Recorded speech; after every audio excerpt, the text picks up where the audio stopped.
welcome to Family Affair podcast. Of course, on the umbrella Blackopolypse. Today I'm alone. No, I'm not alone. Sorry, it's wrong. It's wrong. Tonya Kelly.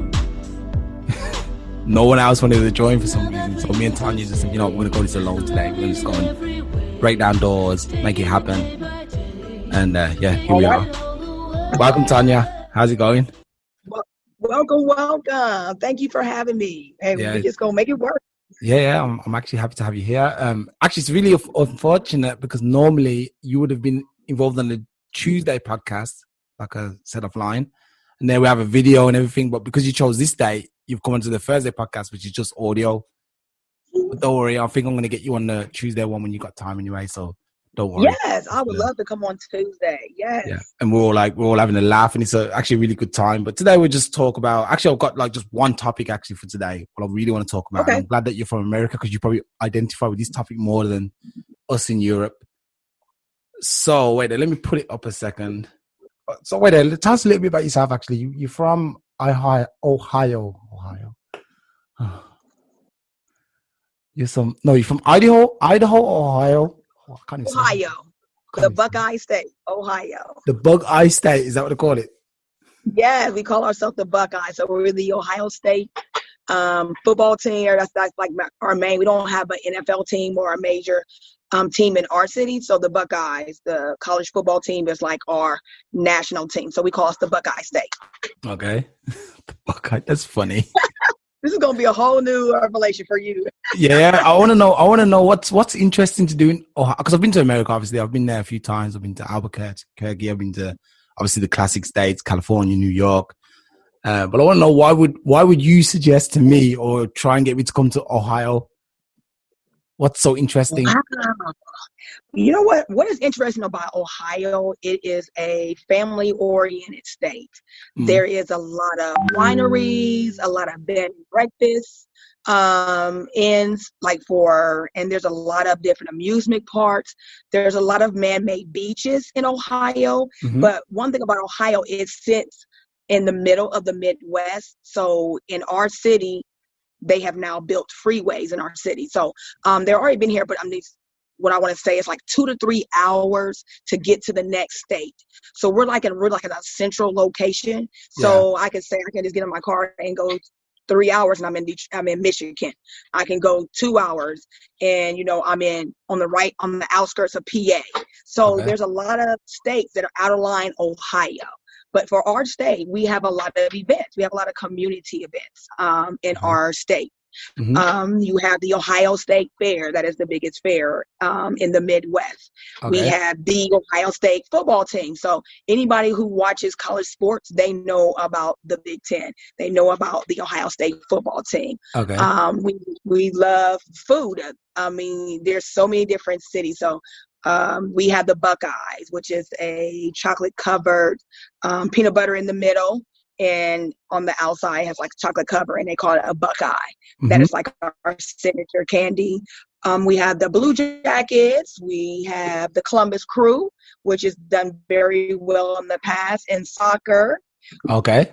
And so again, it's just a great place to work. You would love to come and visit. The weather, we have like those 4 seasons that a lot of states don't get to have. So we have a fall and a spring and a winter. So that's all about Ohio. And you're on one of the lakes, and it's Lake Erie or something. Yes, one of the 4 Great Lakes. Erie. Correct. Yeah, so that's nice. I've actually got a lot of family in Toronto. I didn't realize that Ohio is just below Toronto. What kind of? Yes, it's a 5-hour ride. Yes, I go to Toronto a lot in the summertime for the Caravana, and we go up to the New York side of Canada. Yeah, and just be on the water and go to the what they call Niagara Falls. Yeah. And so from Toronto, from Ohio is about a 7-hour ride. Because at one time you could travel without a passport, but now with everything has changed, and now with COVID, you're not able to cross over. But 3 years ago, you could travel without a passport and go to Toronto, about a 7-hour ride, and you'll be there. Yeah, I remember driving across from Toronto all the way to New York, actually, and it took like 15 hours. It was a night trip. We went across the Niagara Falls, and but I only saw the Niagara Falls at night. No, actually, I did see it in the day because when we came back, or maybe I was asleep. I don't remember. It was so long ago. But yeah. That's interesting. Actually, Ohio. You'll speak like 6 languages, and I can't even say Ohio. Just Ohio, like Ohio. Ohio, It's all and these that's what the O's. Sorry. Ohio, like and then Ohio has become, like, to talk about you when you just said about New York and all the culture. Ohio's now has a lot of cultural diversity because I've been here since I was 8, and now there's Nepali. We have a huge Somali population. We have a Turkish population. So we have a huge, it's diverse. It's starting to be more cultured where many people come here because the cost of living is decent and cheap, and you can live very great and get a good job. Or a lot of entrepreneurs come here and live and build their business. So a lot of the major companies are here: Facebook, Google, Amazon. So oh, really? It's like yes. We are like a test state. So we're like a testing state. So when new products come out, they come to Ohio and test their products. So yes. Okay, so it's starting Hawaii. Come and visit. I'll try my best. I got so much. Actually, I don't have that many places on my list because I've been to so many places. But there's a couple of places in America I still need to go. Like I haven't been to Florida, Miami. Okay. I don't know why I would want to go there, but I haven't been there yet. Ooh, now you got to go. Now that's a place that you will go. You will revisit. It's, oh my God, it's beautiful in Florida, in Miami, especially if you love the nightlife and the food and the ethnicity and the cultures. Oh my God, yes, then you would love Miami. But they've got like crocodiles and stuff down there, alligators. Yes, they do. I don't know about that. A lot of insects. Yeah, I don't know. I think I'm gonna pass right now they're in the hurricane season, so. Like us in the Midwest, we don't travel to Florida because it's hurricane season. So they've been getting hit a lot with the hurricanes. So and they got like flying alligators and stuff because the tornadoes and stuff. Hurricanes. Like sharks. You talking about like like Shark Week? Yeah. I think I'm gonna go to. I think Hawaii, Miami. I think I'll go to. And I want to go to, like, for example, New Orleans and Chicago. I think these places are must-visit places. I'll go. Now, so you hit it on you. Those are those 3. You need to go to Chicago, and that would be for the food. You have to go on the pier, especially if you love the water. The pier, and that's where I travel to as my sports company. We go to Chicago every year for the Big Ten. It's wonderful, great hot dogs, popcorn, chocolate, and pizza. You have to get the Chicago town. Yes. Okay. And then you said New Orleans. Yes, New Orleans, for jazz. The Jazz Fest. That is another week. Or even just go when it's not jazz. You want to go with the locals. You don't want to go when it's like an event's going on. You want to go to these places when there's nothing going on. Like you want to be with the locals. That's what I do. I don't travel when there's the event. I travel when it's nothing going on. I want to just immerse myself into the locals, and you can see all the art and the ethnicity and the food. You have to worry about all the crowds and the things. You'll get those regular prices versus getting the event prices. Yeah, so exactly. And that's the Mississippi River, because I'm from Mississippi, so we travel to New Orleans a lot. That's where my family's from. So, you know, I've been able to travel a few, being a military brat, and some things over the years of growing up. But yeah, you hit those 3 places that you have to go. It's like bucket list that you have to go. Didn't you never, obviously you're an American, a lot of Americans obviously reside in Germany. Did you never ever come to Germany for a bit while you was in the military? No, I've never been to Germany. My aunt has been, but I have not. And I think for me with international travel, I am an African-American woman. So at one time I wore an afro, and I don't know. Everybody thought I was a bohemian. Okay. So I just never traveled. I've always heard great things because, again, the culture in Germany is so vast. It's so fast-paced. Like things that, and like the clothing, when it comes to us, it's like almost like a year later. So you are all like fashion indebted, and you know, I just never travel. But as I've gotten older, those are things that I want to do and get out and travel, because now that I'm a teacher, it allows you to just even be more immersed, and you're able to have a better understanding, because I teach Somali children and they travel. Yeah, they're travelers. Most African people are, though. They like to move around a lot. Like you'll find in Europe, we have a huge African culture. Have other cultures. Yeah. So it's great to teach my students at Horizon, because it allows me to understand, like you said, Germany and places that I've never been, and they share those culture experiences with me. Yeah, that's awesome. Anyway, so we can move on to the COVID situation. We spoke a little bit offline. The COVID situation. You guys, you've not really been in lockdown. I know this guy. I don't know if you're a fan of his. I won't offend him because obviously I don't know if you support him or not. I'm pretty sure you don't, but just in case you do. But Mr. Trump, he's actually we got Pudding joining us now. Finally, one of the main crew. She can just jump in. So yeah, you got Mr. Trump. What's the situation like in Ohio? As opposed to like COVID and how the situation's been handled and stuff like this. You guys got to wear masks, I assume, because we in Europe, we have to wear masks when we go out in public. Not in public, but when we go into like supermarkets, a public place, for example. With COVID, from President Obama leaving office to 45 coming into office. 45, like that. Yeah, it was downplayed a lot. Because again, I was traveling with my media company and we didn't really hear anything about COVID. Mm-hmm. One of my administrators, he was working in Wuhan at the time. So when he came to start working for us, that's the first time I heard about COVID, coronavirus. We didn't know anything about it. Mm-hmm. And then maybe say the first part of March, I went to Indianapolis and we did the Big Ten. That's when I started to see like more of the wiping down, the hand sanitizer, just more some different things that precautions that were in state. They started to talk about it on the news, but it didn't really come full blown until March. And even then it was still downplayed. So I think the middle of March to the end of March, that's when Ohio, we end up going on lockdown. And lockdown in Ohio, we weren't able to go outside. We were not able to unless we were essential workers. So for me, I was considered an essential worker because I was working for Amazon. So I was a truck driver for Amazon. So I drove around Columbus and their surrounding cities, and I would drop off packages for Amazon. Mm-hmm. And it gave me a great understanding of what COVID was about because it was only for the city. Because when you went into the rural areas, they were still living like normalcy. No mask. They were really Ohio. They were going to the courthouse and they were asking for judgments against the court for against the governor and the mayor for making laws that we had to wear a mask. So it was really an uprising. And then in the middle of that, George Floyd died. And so when George Floyd died, then the protests happened. So we had COVID plus protesting in Ohio. So it was something that we had never seen before in our life.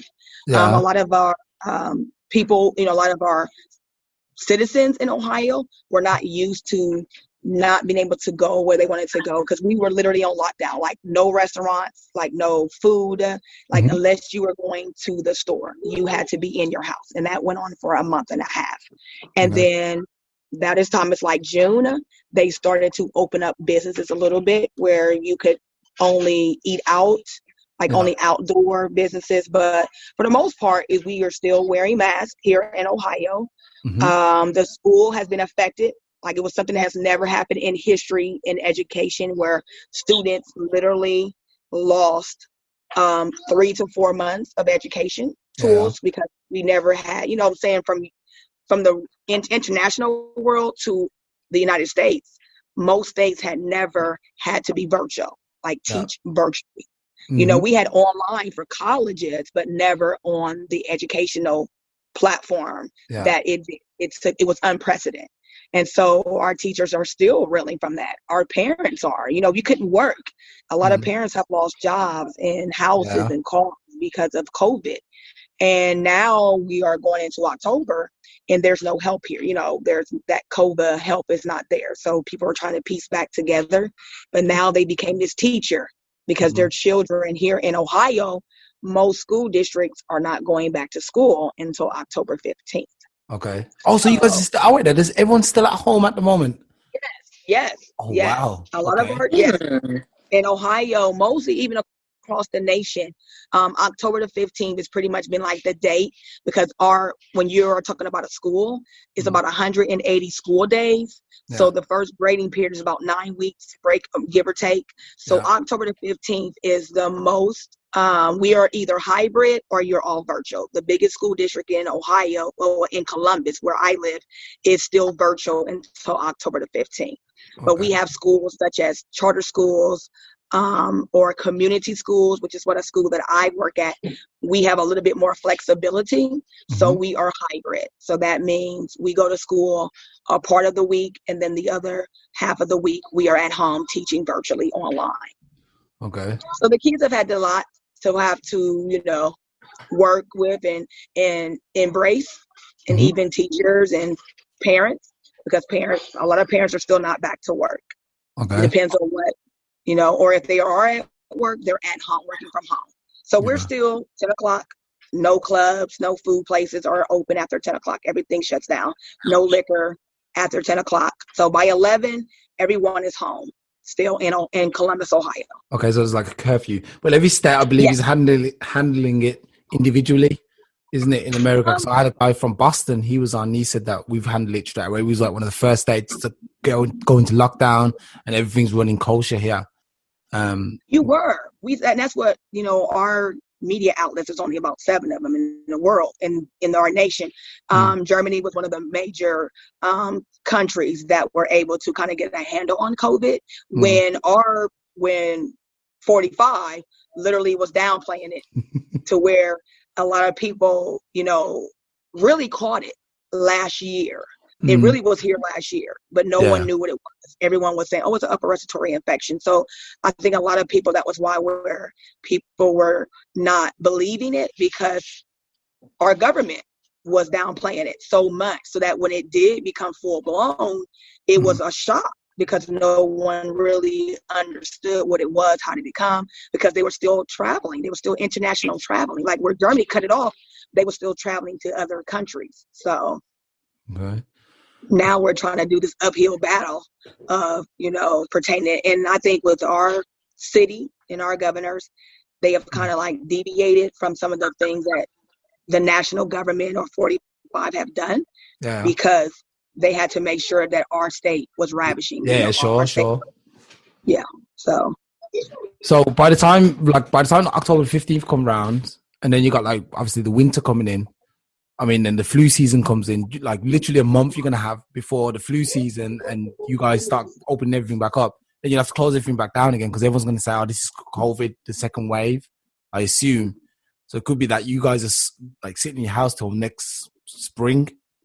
Yeah, because in here we are able, like for us in the U.S., we are just now getting back sports. So the sports are like, we have NFL is like on a shortened season. Like our Buckeyes, as we call them, the Cal State Buckeyes, their season doesn't start until October. So they get the second half of the season. So that's about 4 or 5 games. And we're just excited to have sports. So, we have some NBA that's playing in the bubble, as you probably see, in Germany. And so, again, the precautions are there, but a lot of them are just trying to have some type of normacy.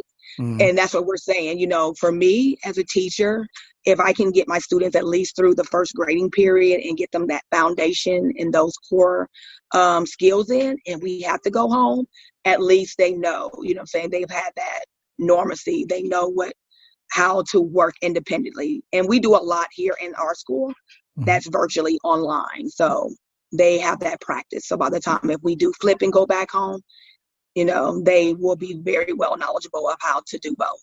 And that was the thing when we went home in March. Our kiddos were so used to being on the computers, because we were fortunate to have computers at our school, that it wasn't hard for our kids to get used to being on it, versus other school districts who didn't have that luxury, like our major public schools districts. So it kind of is a difference, depends on who you talk to and what, especially as a teacher. So I've just been fortunate to work at a school that's really take those precautions, and we're able to make sure that we were successful even when we were at home. Okay, cool. I just want to quickly welcome Pudding. Hi, can You hear me? Hello. Sorry for the delay. Had an emergency call. No problem.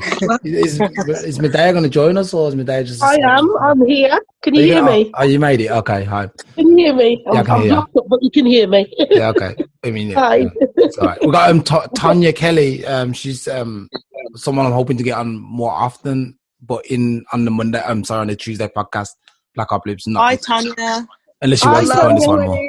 How are you? I'm fine. How are you? I'm doing fine. I am all the way from Ohio in the United States. So this is awesome to be able to be on this podcast and meet and to talk to you all. I listen to all these different podcasts. And so to actually to be able to be a guest, it's been an honor, and I'm blessed, and just, be able to share my experiences and learn from you all also, and what you are all doing in Germany. Yeah. Anyway, they're going international. Actually, Tonya, we're in the UK. You're in the UK, so that's we're in the UK. Yeah. Anyway, what I wanted to ask you guys today is, this is, like I said, this is a good topic, and it's good that Tonya's on. Please, Alstallio, can I ask Tonya one question, please? Oh yeah, go on then. I'm going to find a question. Tonya, my dear, has the government in the United States offered cash incentives for neighbours to tell if you're breaking the COVID rules? No. The only incentive we have been offered here is $1,200. That was the first stimulus check, and that was back in April. They are still working through the kinks and all of that with 45 and the government on if they are going to release another stimulus for the United States. But what the states have done, so I live in Ohio, so our government have actually provided like job family service benefits, like food stamps to parents or families who have children who are low income. They like stretch the income. So if you had a certain amount of median of money, then you would get the maximum benefits. So they have been doing that for the last couple months for students who were in school and they received free and reduced lunch. They received a food stamp cards, but not cash assistance. So a lot of our families are still hurting. A lot of our families are essential workers in Columbus. We have a vast Somali African population here. So we're just still working through a lot because money is not on the table. We've had unemployment where they were able to get $600 extra on top of whatever they were receiving for that weekly allowance, but not a stimulus like other countries have. Like I know Canada receives like $500 or $800 a month on top of whatever benefits they're getting. We have not been successful in receiving that information, that incentive at all. Why is that? Why does the government not like help its people out as they should? Because there's an agenda. Yeah, but do you think? It's an agenda. Do you think they do it? Like obviously, this COVID situation affects like the black populace more than anybody else. I would assume we're going to struggle the most. So do you think it's because they're like, okay, we can hurt the black people more, so we're going to offer them a little bit less? Do you think that's the agenda? Yes. And then I think too, also, this is just my personal experience, my personal opinion about African Americans being the most having it. I think that was a part of agenda also, because of having that, because we come out to vote. Ohio is a swing state. Ohio is one of the states that kind of tells who's going to be in the office. So for the last, I would say 12 years, Ohio has been the deciding factor of who comes in office, who is voted into office. Okay. So the last 8, it was President Obama. And then when we did not come out to vote 4 years ago, then 45 came. So I think with what we're dealing with right now, there's an uprising with the protesting that are happening with us being killed at alarming rates and things that are changing us as African-American people having a voice more than our ancestors and having a place in society. Rules are changing. Women are now creating, especially in Ohio, they're creating a voice that was never heard of, never talked about. So with those being said, with COVID, it allowed us to be on a level playing field. So if you entice fear, then those are things that most older people are still afraid of. But I think it's because we were testing at a higher rate. Not so much that we were getting COVID. I think because we were testing at a higher rate because we are essential workers. We work in warehouses. We work in the hospitals. We work in, custodial positions. We work where we have to go to work every day. So if I get tested, we work in the nursing homes. We are essential workers across the United States. So those factors come into play. I'm not saying that we have COVID. It's just that we're testing higher at a higher rate. Okay. And they could be fixing the numbers too. Yeah, and they can. And, a lot of it's because in COVID, from what we've heard from other outlets and sources, they said that, federal governments and hospitals get all this money if the more people test or the more people that are COVID. Oh, that's so. I think with us as an African American, because I'm an African American woman, I think it's because we're testing higher because we want to make sure, because we are essential workers. We take care of, older people, our parents. We work in these jobs that are not really, that have those extremities ready for us. You know what I'm saying? If we don't work, we don't get paid type jobs. Yeah. And so with that being said, especially in Ohio and in Columbus, a lot of our populations are really testing high in different zip codes because of that, because they are working every day amongst COVID and going home to family members. So that's just my personal experience and my personal, take on this whole COVID. And, we got 55 days left before we, vote some leadership in. Yeah, well, let's hope. But then again, I don't know if your options are that good, to be fair. I wish you would just get somebody else. I wish there's so many other parties. I just don't understand. Anyway, what I want to ask anyway, before we go into political discussion, everyone can have the chance to talk and decide what they think. I ask a question. Are Black people really the architects of their own downfall, or are we the victims? Because there's a lot of people online. If you look online now, there's a lot of people who seem to be, especially Black people, are going against Black people saying, it's our own fault while we're in this mess. It's our own fault. We don't get up and go and get jobs, and we don't get up and do stuff, and we don't sit down at school and do stuff. Is that really us? Or is it the system made that way to encourage us to be that way? Do you know what I mean? Let me answer first. Okay. Go on then. Mideyah is speaking in the house. Okay. This is just my opinion. I believe we've brought it on ourselves. I actually do believe it. We're victims of our own ignorance, our own not uniting together. That is why, because listen, we all have a choice. We've all got brains. If we are choosing to buy into what the white man has put in front of you, we have chosen to be brainwashed, because at some point, something should have clicked in your brain and said, you know what, this isn't right. But we are choosing to ignore the fact that it's not right, and we're going along that path. This is why we've never prospered, and I don't see it in our lifetime that we're going to prosper. We are too ignorant and too negative.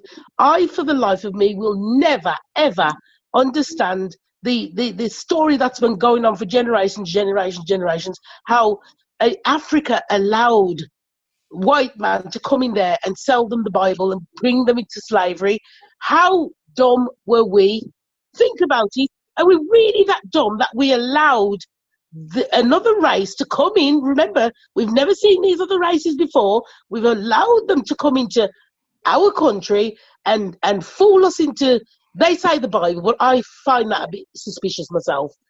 There must have been something else that convinced them to sell their own into slavery. That part I'll never, ever understand, because all you've got to look at is, look at the young people today, we can use that as a good example. If the white man tried to bully the young Black people to do something today, they would rebel.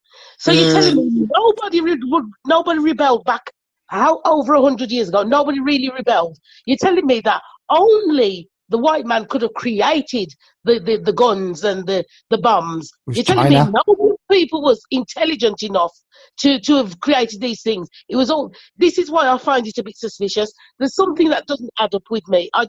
Something that just doesn't add up. Maybe it was, I'm just quickly going to jump in. There's a tribe called the Sentinel tribe on the Sentinel Islands, the Sentinelese tribe. And they're like a tribe of Black people, obviously, left Africa and have set up there. They've been there for many years. They live in the Indian Ocean. It's an island. And there's people been trying to get there for years to find out what's going on. But these guys with spears, bow and arrow, have managed to like nullify all attempts to come onto the island. And when anyone when anyone successfully makes onto the island, they kill him. Basically, they vanquish him immediately. So the guy will be killed, and then they'll pull him on a stick and show the guys, if you come on this island, this is what's going to happen to you. So I don't know why that would happen in Africa. My theory Hold on, wait, is that happening now, 2020? If you try and go to India has put a sanction on it now and said, look, these guys want to be left alone. They're doing all right alone. So it's forbidden to go and try and get on that island now. So this is something that's still in place now. So no one's allowed to go to that island. They have patrol that goes around the island, Navy patrol that secures the perimeter of the island and don't go within 3 miles of it. So that's actually a true story. They're called the Second Tribe. You should have a look, man. It's very interesting. I'm reading a great African history book at the moment. Anyway, Pudding, you want to tell me what you think to the question? I actually feel like I'm not adequately informed on this. I feel like I've got plenty more years to come, and I do believe that there will be some changes, whether it's for the better or for the worse, when it comes to our culture. But I'd have to say that when it comes to what Mideyah was saying, I do agree. I always think to myself that, you know, we're very... I think we are the pop culture when you think about it, essentially. Like, people want to dress like us, they want to have hair like us, they want to have our skin tone. Like, are we like allowing our own downfall to take place because we're allowing everyone to steal our ideas? Yeah, so I'm thinking, like, really, we should be the face of it. You can have it too, but I'm gonna represent what I have. I was born with this. You know what I mean? I'm gonna roll with it. Put me at the forefront. I'm the face for it. So that's my issue all along with just stuff like that. Like, yeah, you can have the tan like me, but I'm owning it. It's natural. I'm born with it. You know, my parents gave it me. But what I don't get is where the self-hate came in. Yeah, we can keep using the slavery thing until thy kingdom come, but slavery ended years ago. So why is no one intelligent to say, you know what, we shouldn't be self-hating, we should accept who we are, we should love who we are, because every other race loves who they are. It doesn't matter whether they want to copy us, they still love who they are. See, They're still more human than we. So where is this self-hatred coming in that we're putting down ourselves and upgrading the other races? Why are we like that? I'll never understand that. Okay, I want to hear Tonya Kelly's point of view on things. What do you think? I think it's a little mixture of both. I've been to other countries where our culture as African American, first of all, they are just now really talking about our culture. I think as we get older, we've learned more because, you know, as you grow, especially for my experiences when I was growing up, you just hear those folk tales and stories because my mother then were sharecroppers. They were slaves. So to be able to understand, everybody doesn't have those same type of experiences and history. And since my mother was a sharecropper, we kind of got more of what happened to us and, you know, how did we came to this country and what happened when we got here. And in Ohio was a state that was actually for the Underground Railroad. It was the state in between from down south to the neighboring state from Kentucky, which was a slave state, to Ohio. If you could cross the Ohio River, then you were home free, and then you would leave and go to New York and Canada. So just knowing some of that history, and as that history has evolved just from music, because I'm 50 years old, I think it's a little bit of both. I think we don't value who we are. We don't value our culture. We don't value our self. So as we get in, with me becoming a teacher, it has allowed me to kind of have a better understanding of how do I teach my culture, things that are very, you know, that might be, as they call it, uprising, but we need to know, like, music has changed drastically. Just like Mideyah said, trap music is now like a trap. for our younger children. It's a trap for our culture vultures, as we call these people who just take our culture. They don't want to be who we are. They just want to make the money. So we kind of getting away with who we are. And then, you know, with the black on black crime and, you know, everybody say, well, Black Lives Matter, but you shoot each other. That does not change the fact that you're still dying at alarming rates by the hands of systematic racism in jail and police brutality. So it's like almost like a 50-50. But my question I've always asked is, where do we go? It's 2020. It's like this uprising has happened with COVID, and now the protesting that is happening in our world. It was what you saw on TV in other countries. And to now see it on our soil, to me, is great, because now we're starting to understand like what our value is. We're going back to, you know, the 60s and the uprising and having a voice. But how do we use that voice now? Like, you know, it's stronger than ever before. We got work to do. I'm not going to say we don't, but it's better to have that voice and to understand better. Like, okay, this is what we do better. We start with making our government more accountable, making people that we buy from more accountable. And they we purchase the buying power. We have power. So how do we leverage that power? So by loving ourselves and uniting. That's it's a simple answer, but it's hard to do. And it's hard to do because is it going to be possible for us to really set up an economy for us? Do you know what I mean? That's what I said, because I suggested, what about why we need to open a bank? How are we going to open a bank? You know, we could probably ask Jay-Z, look, Jay-Z, we need money, man. Can you open a bank for us? But he's probably too far gone to be like, nah, I ain't open a bank for you guys. Do you know what I mean? Those people have sold themselves souls to the devil. You can't expect them to do any better. And that's what we say, and it starts from we call myself, I'm a community activist. I call myself a grassroots. It starts with us making those opportunities, making those changes. Like you said, be united to take risk that we never took before. I think 2020 is all about a risk. Like, what risk are you willing to take to better yourself in the next 5 to 10 years? And again, we have the buying power, but how do we leverage that buying power for everyone to have a place and to make our own? So patience, I think this year in our country, it changed a lot. It changed what we look at, what we buy, how we buy, who we buy from, you know. Yeah, can I ask you, Tonya, do you believe that the United States has a lot of influence over the rest of the world? Sure. Well, sure. I think, especially with me being 50, I think the first 20 years, I think it did. But I think now, we're not, to me, this is my experience, we're not like in that category, because United States is now more culture diverse, you know, not just by color, but by race of who we are. Like, a woman has now have a place, especially in our country, are now more in politics.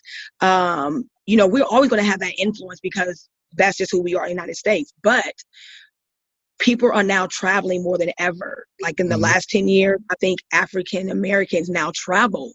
We see more now, you know, like myself. I was just saying off the air, I've seen more than in my lifetime that I've saw in 50 years, because I now have the you know, the capability, I have the knowledge, I have the funds, I have that, you know, money and fortitude to go see places that I probably never would see again in my life, because that wasn't taught to us. So I think we now have that pleasure of going to see other countries like Germany and Africa, and things that we will always see in the news was just, oh, these black people are poor and they're living in these huts. And then you go over there, and then I think social media has changed too, because social media opened up a whole nother world that we saw that, what, you know what I'm saying, if I would never met you, I'd have been like, oh, Germany is this, they not got, you know, like the military's walking down the street all day long, and then you go there and you see your friends' pictures and you're like, oh my God, like that's nothing what I've seen. You know, that's nothing what I've ever experienced or what was told to me. So the United States, to me, is now almost to a certain way of catching up, especially with COVID, because, you know, you were used to being virtual, used to students being taught in a virtual aspect, where we were like behind. So I think in some places, you know, we're still, you know, the biggest country, but then there's a lot of places that we're now falling because of the growth that we didn't have, we didn't share, because it was always one-sided. I actually agree with that. International travel, was better, because when I go overseas, I'm like, or going to like Bahamas and places I've been, it's like, oh my God, everybody's like on a level playing field. Like, you know, everybody working together, versus when you do here, it's one race here and everybody else is just trying to catch up, trying to swim above water. Yeah, I think I agree with that. That's something important what you said there, is that America's trying to catch up. I think America, even though they'd like to believe that they're still the number one country and we're the best in the world, I think if you look at all the other countries now, like Germany, for example, every American person I know who's come to Germany will be like, I'll never go back to America. They love Germany, believe me, man. And I'm looking at them like, you stupid, man. But because I come from England, so I know what it's like. It can get better, you know. But like Germany, like for most Americans, Germany is like kingdom, you know. And I think, especially in America, I think they have a big problem with this health system that they don't have. I don't know what's wrong with that. You know, this I think it's called Medicare under Obama. And then Trump, 45, he came and dismantled it or tried to or whatever. I don't understand why you guys don't have that. I'm like, why don't you have it? You know, it works for everybody, you know. So this is probably down to money. Because it's only like even put it, it's one-sided. A lot of things are one-sided, but I think things are changing because again, we have a voice. You know, we want a difference for us. And that goes back to your first question of like, why do African Americans, are we willing to make that change? You know, like I said, or is it the same? And I think, you know, in some aspects we're changing, but we still have a lot to grow, a lot to learn because of what was embedded in our brain, what was embedded in us as a culture that we were, you know, and what we saw as we were growing up. And now that we're older, it's like, wow, okay, this is nothing what I've seen, what I've heard of, what I saw in a textbook, you know. No, that's true. I want to address it, Mideyah, that with the slave thing, what you said. Actually, I don't know if I agree. I don't even know. I think that the history that we've been taught might have been a lie. This whole slavery thing might be a grand scam. I believe that too. Can I just say something though to that, Alstallio? I've always thought the same thing. And then Me too. When I brought that up, I'm very vocal about it in school. They'd always give me detention all the time. They even called mum in to school. Yeah. I think that's a grand scam. And I think there's something they're not telling us, because like slavery obviously existed in a lot of countries, not just Africa to America, for example. Like Britain started slavery, actually. It was Britain who started it. Then the Americans took it over, and then they were fighting. Britain then abolished it, but the Americans were like, no, we should keep it. You know, obviously the southern states. But a lot of like Belgium, Holland, France, Spain, had a lot to do with slavery. But they were getting the slaves. I think they were getting the slaves from Africa, man. I think they were buying. I believe human trafficking existed back then, and I think that's what slavery was. Of course it did. Yeah. And if you look at the people who've got old money, I said this on Tuesday. If you look at the people who've got old money, they were the guys who will probably come from a family, a history of slavery, slave ownership, because you could sell the slaves on a commodity. That's what it was. They were your workers. You know, like today, we're still slaves because we have a boss who tells us what we can do. The only thing is can't whip us. I think that's the same thing. And I'm thinking, I don't know if they were kidnapped or like that. I don't know. But I have a feeling there's a huge, you know, there's a mystery. There's a huge deception going on. Yeah, definitely. There really is. Because I remember when everyone was up in arms when, is it Kanye West, he voiced his opinion. I actually agreed with him. Yeah. But then again, that doesn't, because I know Tonya said a grandma or grandfamily were slaves. They have a completely different history from us. I'm aware that America have a different, like English people, we're what, Jamaicans, and then we came to England, who was invited over here. So the people who in Jamaica, they were probably descendants of slaves. But we don't know that they're like the Americans. We don't really know, to be honest, because that's his story, not our story. That's his story. That's the story that the white man has put there, and we've had to believe it because we weren't. What's the word I'm looking for? We weren't digging enough to find out. Yeah, because that's where history started, isn't it? When you look at it, that's our history. Our history began with slavery.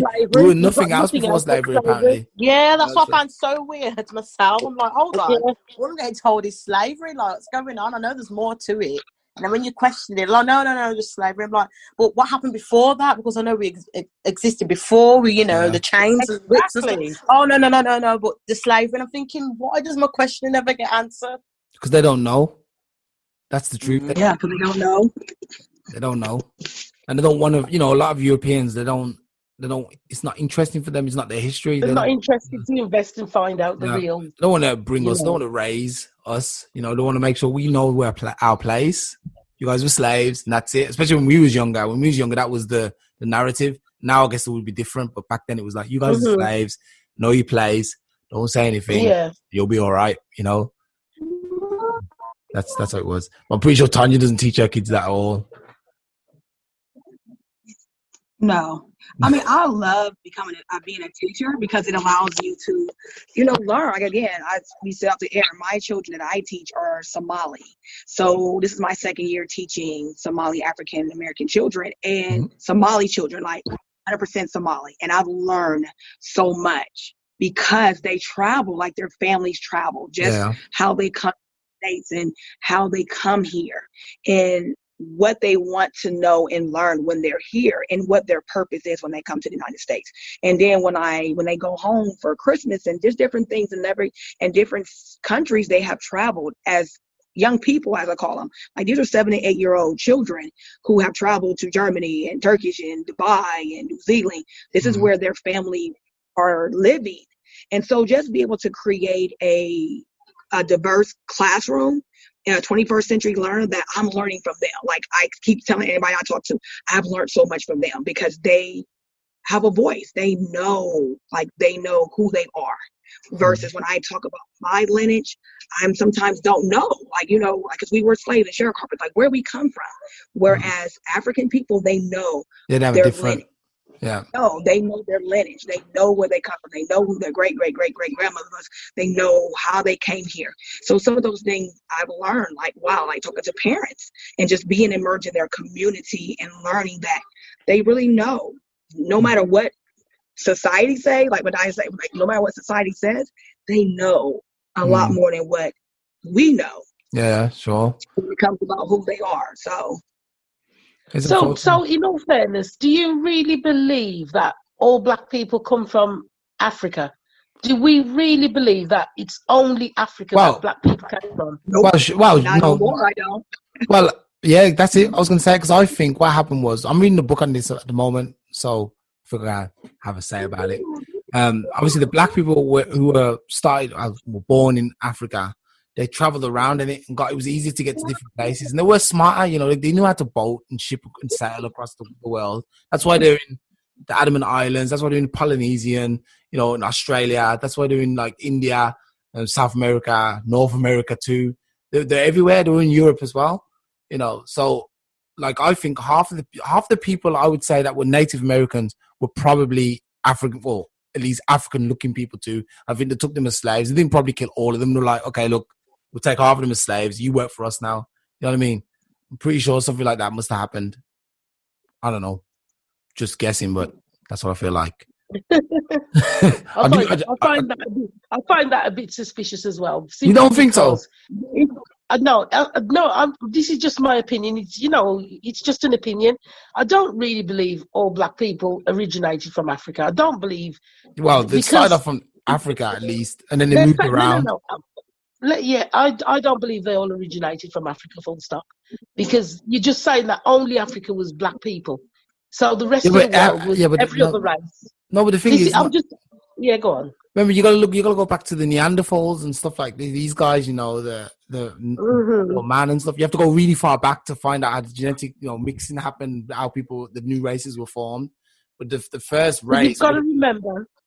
You've got to remember a lot of... Just like the Bible's been tarnished and recreated and tampered with, is the same way our history has been tampered with, and we've been led to believe only this happened or only that's happened.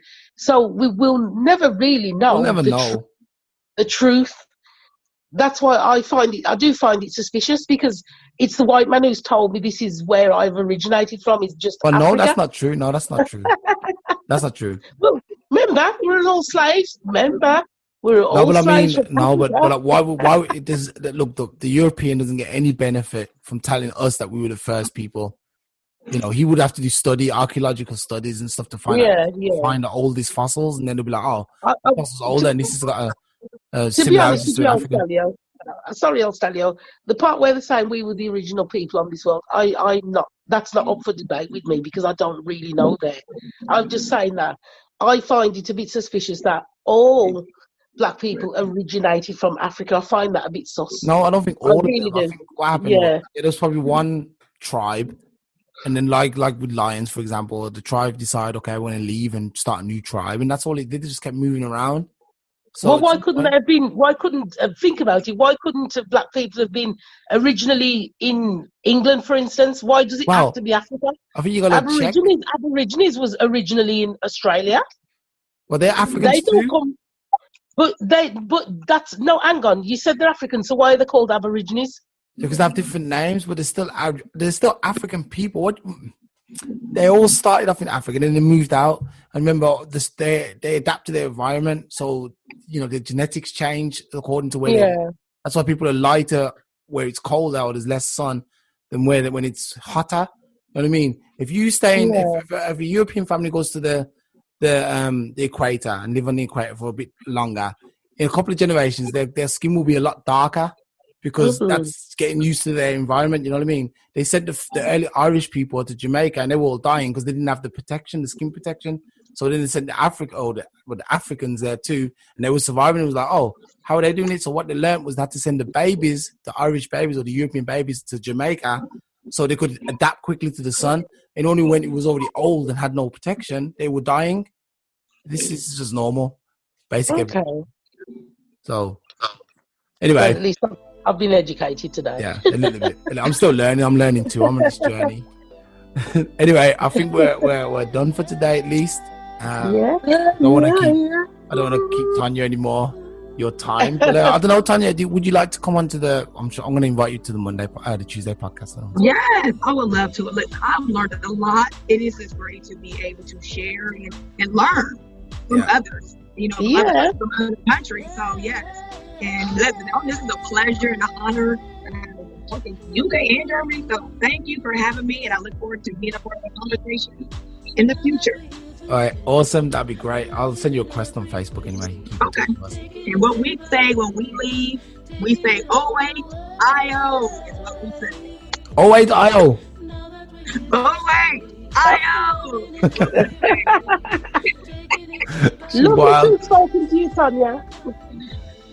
Nice meeting you, everyone. Yes, nice meeting you too, Tonya. Bye. Anyone got any last messages? I have one. Okay. I do have one. In regards to the conversation we had today with you, lovely Alstallio, I'd like to just say, bear in mind the history you get taught. Be open-minded. I find that a lot of the time when it comes to history, it's a lot of hearsay maybe, and I like to call it the Chinese whisper effect. Yes. That's what I believe that's happening a lot when it comes to history. When it comes to certain topics, just be open and bear that in mind, what I've just said. Let me quickly jump in there. I agree, because we've since found out she was a black woman who actually wrote Shakespeare's plays. Shakespeare was actually illiterate, and it was a black woman who wrote his plays, but he died destitute because they took all her stuff and she got nothing for it. Yeah. Oh wow. Whitewashing. I can find the link and share it with you and let you see. Most definitely. So there's another history we didn't know. Yeah. It's gonna be blowing my mind. Just like the KFC.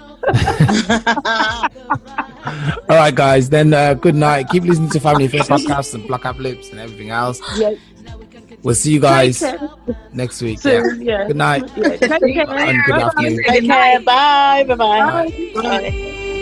Now that we know our destiny, this chance for you and me.